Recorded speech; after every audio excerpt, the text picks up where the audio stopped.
السلام علیکم ملګرو. بیګا په چیمپیون ټي20 ورلد کپ کې د انډیا او د ویسټ انډیز ترمنځ میچ ټاکلی شوی دی. د ټاس په وخت کې ویسټ انډیز ټاس ګټلی دی او لومبنۍ د بالینګ فیصله کړې ده. انډیا لومبنۍ بیټینګ کړې ده چې په بیټینګ کې هغوی 230 ټارګټ ویسټ انډیز ته ورکړی وو.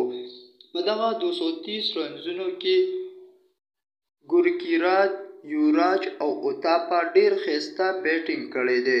ګورکیراج 83 رنزونه کړي دي، اوتاپا 43 رنزونه کړي دي او یوراج 35 رنزونه کړي دي چې د دغې د رنزونو په ټارګټ کې انډیا ویسټ انډیز ته 230 رنزونه ورکړل.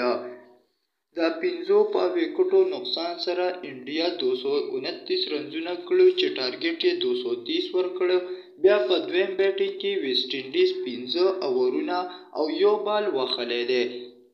په دغه 15 اوورونو او په یو بال کې د یوې وکټې په نقصان سره ویسټ انډیز 31 رنزونه کړي دي او د هغې نه پس باران شوی دی او دغه میچ ډرا شوی دی.